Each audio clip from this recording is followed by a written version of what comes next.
شروع اللہ تبارک و تعالی کے نام سے جو بڑا مہربان نہایت رحم کرنے والا ہے۔ بھائیوں اور بہنوں، جو ماں باپ روزانہ عصر کی نماز کے بعد قرآن کریم کی یہ سورت 3 مرتبہ پڑھتے ہیں، ان کی 7 نسلیں دنیا پر حکمرانی کرتی ہیں۔ ہر شیطانی وار سے ان کی اولاد محفوظ ہو جاتی ہے، ان کی اولاد ہر میدان میں کامیاب ہوتی ہے۔ اللہ سبحانہ و تعالی ان کی آنے والی نسلوں کو رنگ دیتا ہے، اللہ ان کی نسلوں کو آباد فرما دیتا ہے، اللہ ان کی اولاد کو عزت دیتا ہے، کامیابیاں دیتا ہے، صحت، تندرستی اور توانائی دیتا ہے۔ بیماریوں سے، مصیبتوں سے اور آنے والی آفات سے اللہ تعالیٰ انہیں اپنی حفاظت میں رکھتا ہے۔ حضرت عمر رضی اللہ تعالیٰ عنہ روزانہ صبح کی نماز کے بعد سیدنا ابوبکر رضی اللہ تعالیٰ عنہ کو باہر پاتے۔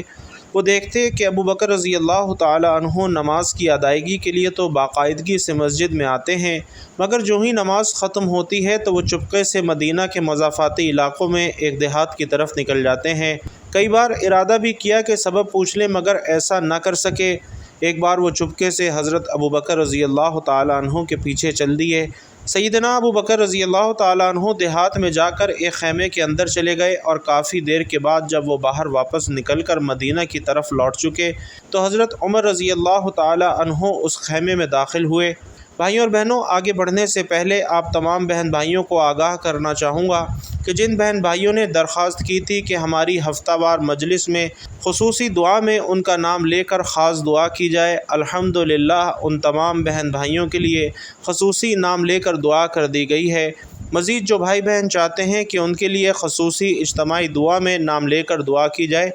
وہ لوگ اپنا نام نیچے کمنٹ باکس میں لکھ سکتے ہیں۔ تو بھائیوں اور بہنوں، جب حضرت عمر رضی اللہ تعالیٰ عنہ خیمے میں داخل ہوئے تو کیا دیکھتے ہیں کہ خیمے میں ایک اندھی بڑھیا 2 چھوٹے چھوٹے بچوں کے ساتھ بیٹھی ہوئی ہے۔ حضرت عمر رضی اللہ تعالیٰ عنہ نے بڑھیا سے پوچھا کہ اے اللہ کی بندی، تم کون ہو؟ بڑھیا نے جواب دیا، میں ایک نابینا اور مفلس عورت ہوں، ہمارے والدین ہمیں اس حال میں چھوڑ کر فوت ہو گئے ہیں کہ میرا اور ان 2 لڑکیوں کا اللہ کے سوا اور کوئی آسرا نہیں ہے۔ حضرت عمر رضی اللہ تعالیٰ عنہ نے حیرت سے پھر سوال کیا کہ یہ شخص کون ہے جو تمہارے گھر میں آتا ہے؟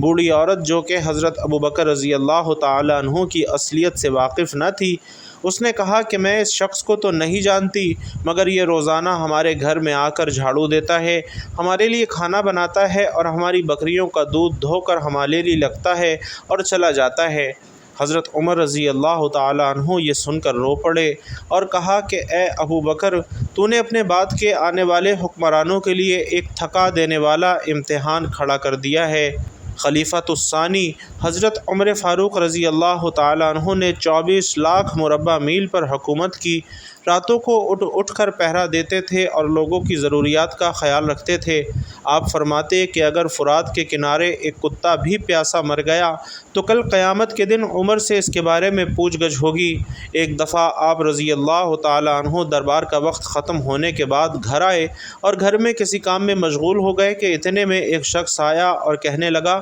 امیر المومنین، آپ فلاں شخص سے میرا حق دلوا دیجیے۔ آپ کو بہت غصہ آیا اور اس شخص کو ایک درہ پیٹ پر مارا اور کہا کہ جب میں دربار لگاتا ہوں تو اس وقت تم اپنے معاملات دے کر نہیں آتے، اور جب میں گھر کے کام کاج میں مصروف ہو جاتا ہوں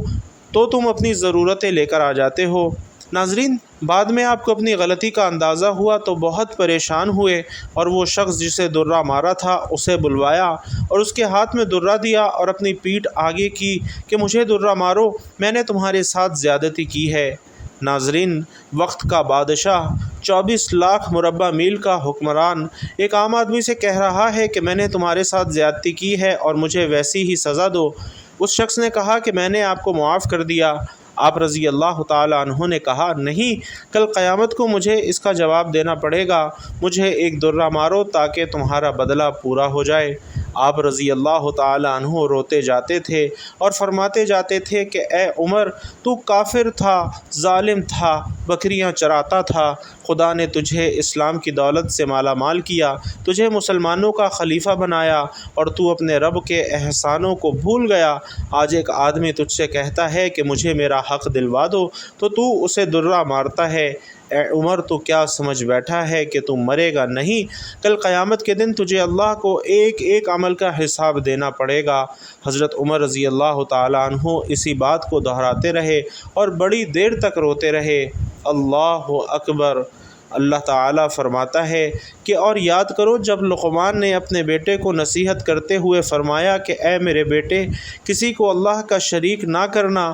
بے شک شرک یقیناً بڑا ظلم ہے۔ ناظرین، سورۃ اللقمان میں اللہ تعالیٰ نے اپنے برگزیدہ بندے حضرت لقمان کو ان کی نصیحتوں کا بیان فرمایا ہے جو انہوں نے اپنے بیٹے کو سمجھاتے ہوئے بیان فرمائی، اور ان نصیحتوں کا خلاصہ کچھ اس طرح سے ہے کہ اے میرے بیٹے، کسی شے یا شخص کو اللہ کا شریک نہ قرار دینا، بے شک شرک یقیناً بڑا ظلم ہے، اور چھوٹی سے چھوٹی برائی سے بھی بچنا، کیونکہ برائی اگر رائی کے دانے جیسی چھوٹی سی بھی ہوگی اور وہ کسی چٹان، آسمان، زمین، غار میں کہیں بھی ہوگی، اسے قیامت کے دن اللہ تعالیٰ بندے کے سامنے لے آئے گا۔ اور نماز قائم رکھنا، اچھائی کا حکم دیتے رہنا، برائی سے منع کرنا اور مصیبت پر صبر کرنا، بے شک یہ بہت ہمت والے کاموں میں سے ہے۔ یوں ہی مغرورانہ اور متکبرانہ رویہ اختیار نہ کرنا، جیسے لوگوں سے ٹیڑھے منہ بات نہ کرنا، چیخ چلا کر بولنے کے بجائے مناسب آواز میں کلام کرنا، کیونکہ چیخنے کی آواز بری ہے اور سب سے بری گدھے کی آواز ہے جو چیخ چیخ کر رینگتا ہے۔ نیز اپنے چلنے میں درمیانی چال سے چلنا، اکڑ کر نہ چلنا، کیونکہ اللہ تعالیٰ کو اکڑنے والا اور تکبر کرنے والا پسند نہیں۔ حضرت لقمان رضی اللہ تعالیٰ عنہ نے اپنے بیٹے کو جو نصیحتیں فرمائیں انہیں بہت غور سے پڑھیں کہ انہوں نے اولاد کو زندگی کے کن کاموں کے متعلق نصیحت فرمائی، اور اس کی روشنی میں ہمیں اپنی اولاد کی تربیت کیسی کرنی چاہیے۔ اولاد کے عقائد کی تعلیم، اصلاح، پختگی اور استقامت پر توجہ دینی چاہیے۔ ان کے ظاہری اعمال و عبادات جیسے نماز وغیرہ کی طرف توجہ دیں، یعنی انہیں نماز سکھائیں اور اسے پڑھنے کا عادی بنائیں۔ یوں ہی ظاہری اور باطنی آداب کے ساتھ نماز پڑھنے کی تعلیم و تربیت دیں۔ اولاد کے باطن کی اصلاح اور درستی کی جانب توجہ دیں کہ جب یہ یقین دل میں بٹھا دیں گے کہ اللہ سمیع و بصیر ہے، علیم و خبیر ہے، وہ بندے کا ہر عمل ہر وقت دیکھ رہا ہے، کوئی عمل اس سے پوشیدہ نہیں، اور ہر چھوٹے بڑے عمل کا قیامت میں حساب دینا ہے، تو باطنی اصلاح بہت آسان ہو جاتی ہے۔ اسی طرح اولاد کی اخلاقی تربیت کریں، آداب زندگی، معاشرتی اخلاق اور اسلامی کردار سکھائیں۔ یہ چاروں چیزیں دنیا اور آخرت دونوں کے لیے نہایت اہم ہیں۔ پہلے نمبر پر عقیدہ ہے کہ عقائد کی درستی، ایمان کی پختگی اور خدا پر توکل و اعتماد دنیا میں مصیبت کو برداشت کرنے اور ان سے نجات پانے کا ذریعہ ہے، جبکہ عقائد کا بگاڑ آفتوں، مصیبتوں اور بلاؤں کے نازل ہونے، دلی بے قراری اور قلبی بے چینی کا ذریعہ ہے۔ یوں ہی عقائد کی درستی آخرت میں اللہ تعالیٰ کی رحمت، خوشنودی اور جنت میں داخلے کا قوی سبب ہے، لیکن عقائد کی خرابی اور گمراہی کی حالت میں موت جہنم میں جانے کا مستحق بنا دیتی ہے، اور جو کفر کی حالت میں مر گیا تو وہ ضرور ہمیشہ کے لیے جہنم کی سزا پائے گا۔ اسی طرح دوسرے نمبر پر عبادت ہے کہ عبادت دنیا میں نیک نامی اور آخرت میں جنت میں جانے کا وسیلہ ہے۔ عبادت کے ذریعے خدا سے تعلق مضبوط ہوتا ہے، قرب الہی نصیب ہوتا ہے اور مقصد تخلیق کی تکمیل ہوتی ہے۔ اس کے برخلاف عبادت میں غفلت، خدا سے دوری، شیطان کی معیت اور دنیا میں ذلت اور رسوائی اور آخرت میں جہنم میں داخلے کا سبب ہے۔ تیسرے نمبر پر باطنی اعمال ہیں کہ خدا سے قلبی تعلق مضبوط ہو، خدا کی صفات کا مراقبہ کرنا، دل کی طہارت، نفس کی پاکیزگی، قلب کے نور، باطن کی روحانیت اور مشاہدے کے حصول کا قوی ترین سبب ہے۔ انبیاء اور اولیاء کے مراتب میں بہت زیادہ عمل دخل انہی باطنی اعمال کا ہے۔ چوتھے نمبر پر اچھے اخلاق ہیں کہ اگر اولاد کے اخلاق اچھے ہوں گے تو معاشرے میں قدر کی نگاہ سے دیکھا جائے گا اور لوگ ان کی عزت کریں گے، جبکہ برے اخلاق کی صورت میں معاشرے میں جہاں ان کا وقار ختم ہوگا وہیں الٹا والدین کی بدنامی اور رسوائی بھی ہوگی۔ اچھے اخلاق آخرت میں اللہ تعالیٰ کی رضا کا باعث ہیں، جبکہ برے اخلاق غضب الہی اور لوگوں کی طرف سے خود پر بوجھ لادنے کا سامان ہیں۔ افسوس کہ ہمارے معاشرے میں والدین اپنے بچوں کی تربیت کے معاملے میں یہ تو دیکھتے ہیں کہ ان کا بچہ دنیاوی تعلیم اور دنیا داری میں کتنا اچھا ہے، لیکن اس طرف بہت ہی کم توجہ دیتے ہیں کہ اس کے عقائد اور نظریات کیا ہیں اور اس کے ظاہری اور باطنی اعمال کس رخ پر جا رہے ہیں۔ والدین کی یہ تو دلی خواہش ہوتی ہے کہ ان کا بچہ دنیا کی زندگی میں کامیاب ہو، اس کے پاس عہدہ ہو، منصب ہو، عزت، دولت اور شہرت ہو، لیکن یہ تمنا نہ ہونے کے برابر ہوتی ہے کہ ان کی اولاد دین اور آخرت کے اعتبار سے بھی کامیابی کی راہ پر چلے۔ مسلمان ماں باپ کی اولاد ہونے کے ناطے اپنے دین اور مذہب اور اس کی تعلیمات سے اچھی طرح آشنا ہوں، اس کے عقائد و اعمال درست ہوں اور اس کا طرز زندگی اللہ تعالیٰ اور اس کے پیارے حبیب صلی اللہ علیہ وسلم کے بتائے ہوئے طریقے کے مطابق ہو۔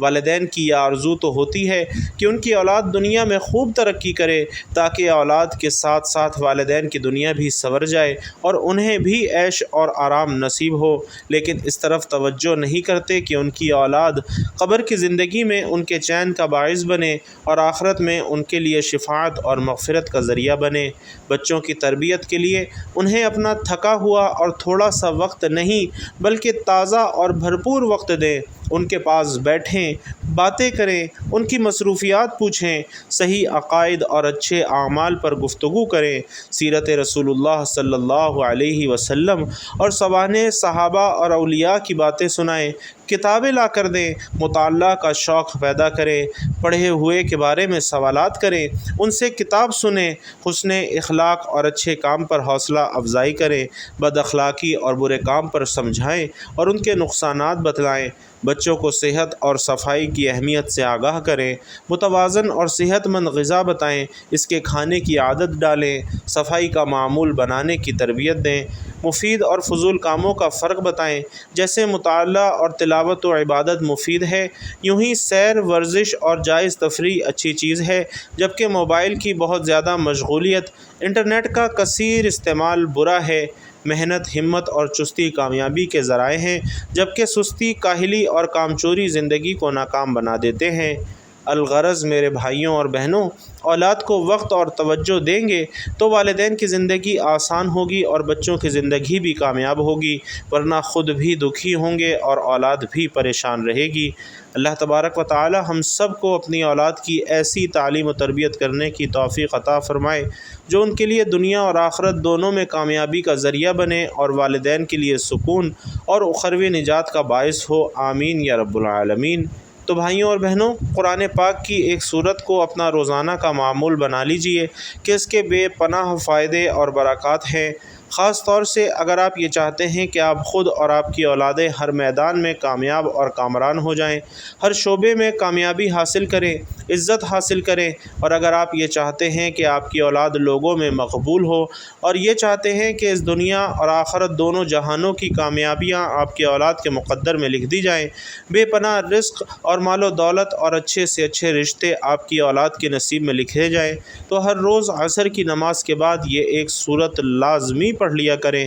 ناظرین، اس سورت کو آپ کسی بھی نماز کے بعد پڑھ سکتے ہیں، لیکن عصر کی نماز بہت ہی پیاری نماز ہے اور عصر کا وقت قبولیت کا وقت مانا جاتا ہے۔ نبی رحمت صلی اللہ علیہ وسلم فرماتے ہیں کہ جس کی عصر کی نماز چھوٹ گئی اسے اتنا نقصان ہوا گویا اس سے اس کے اہل و عیال اور مال و دولت سب چھین لیا گیا ہو۔ عصر کی نماز ایسی شاندار نماز ہے کہ اس وقت میں مانگی گئی دعائیں رد نہیں ہوتیں اور عصر کی نماز پڑھنے والا ہر میدان میں کامیاب ہوتا ہے۔ عصر کے وقت آسمان کے دروازے کھول دیے جاتے ہیں، تو اس وقت جو ماں باپ بھی عصر کے وقت یہ ایک سورت پڑھنے کا معمول بنا لیتے ہیں، اپنے لیے اور اپنی اولاد کی خیر و برکت کے لیے، آنے والی ناگہانی آفات سے بچنے کے لیے اور ان سے حفاظت کے لیے، بچوں کے بہترین مستقبل کے لیے اور ان کی کامیابی کے لیے جو والدین یہ سورت پڑھتے ہیں تو انشاءاللہ ان کی تمام حاجات اللہ سبحانہ و تعالی پوری فرما دیتا ہے۔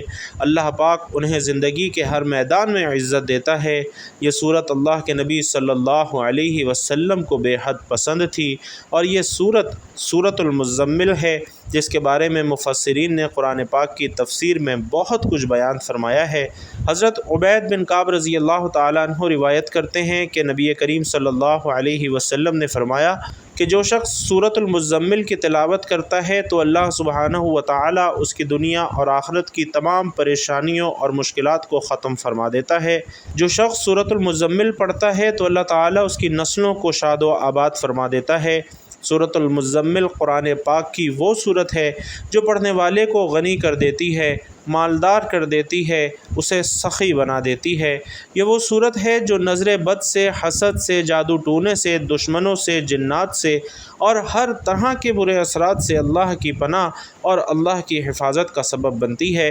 لہٰذا ہر روز عصر کی نماز کے بعد اس سورہ مبارکہ کو 3 مرتبہ پڑھنے کا اپنا معمول بنا لیں تو انشاءاللہ آپ بتائے گئے تمام فوائد حاصل کر پائیں گے۔ اللہ تعالیٰ نے قرآن مجید میں شکر کی اہمیت کو بہت زیادہ اجاگر کیا ہے۔ شکر کے متعلق قرآن پاک میں بہت سی آیات ملتی ہیں کہ اللہ تعالیٰ شکر کرنے والوں کو پسند کرتا ہے اور ناشکری کرنے والوں کو اللہ تعالیٰ نے اپنے عذاب سے ڈراتے ہوئے قرآن مجید میں ارشاد فرمایا ہے کہ اگر تم نے ناشکری کی تو یقین جانو میرا عذاب بڑا سخت ہے۔ اللہ رب العزت نے انسان کو اتنی نعمتوں سے نوازا ہے کہ انسان ان نعمتوں کو شمار نہیں کر سکتا۔ انسان سوچتا ہے کہ مجھے فلاں چیز کی ضرورت ہے، فلاں کے پاس یہ چیز ہے میرے پاس کیوں نہیں ہے، اور فلاں کو اللہ نے یہ دیا ہے مجھے کیوں نہیں دیا۔ لیکن اگر یہی انسان چند لمحات کے لیے اللہ کی عطا کردہ ان نعمتوں کے بارے میں سوچے جو اللہ نے اسے عطا کی ہیں تو ان میں سے بہت سی ایسی نعمتیں ہیں جو اللہ رب العزت نے اسے بن مانگے ہی عطا کر دی ہیں، جن کے لیے بہت سے لوگ اللہ کے سامنے گڑ گڑاتے ہیں۔ تو انسان حقیقی معنوں میں اللہ کا شکر ادا کر سکتا ہے کہ اللہ تعالیٰ نے ہمیں بے شمار نعمتوں سے نواز رکھا ہے۔ ہم ایک وقت میں ایک ساتھ اللہ تعالیٰ کی عطا کردہ بہت سی نعمتوں سے فائدہ اٹھا رہے ہوتے ہیں۔ اللہ تعالیٰ نے ہمیں مکمل جسمانی اعضاء کے ساتھ ساتھ عقل و شعور اور ہر محرومی سے پاک ایک مکمل انسان بنایا ہے۔ اگر ہم اپنے ارد گرد دیکھیں تو ہمیں بہت سے ایسے لوگ نظر آئیں گے جو بہت سی محرومیوں کا شکار ہیں۔ اس لیے ہمیں ان سب نعمتوں پر جو اللہ رب العزت نے ہمیں عطا کی ہیں تہہ دل سے اللہ کا شکر ادا کرنا چاہیے۔ ارشاد باری تعالیٰ ہے کہ وہ اللہ ہی تو ہے جس نے تمہارے لیے کان اور آنکھیں اور دل پیدا کیا مگر تم بہت کم شکر ادا کرتے ہو۔ اسی طرح شیخ سعدی رحمۃ اللہ علیہ کی مشہور حکایت ہے کہ کسی شہر میں پہنچے تو ان کی جوتی پھٹ گئی اور نئی خریدنے کی استطاعت نہ تھی۔ بے حد ملول ہوئے کہ اتنے فضل اور کمال کے باوجود اللہ نے اس حال میں رکھا کہ پاؤں میں جوتی نہیں ہے۔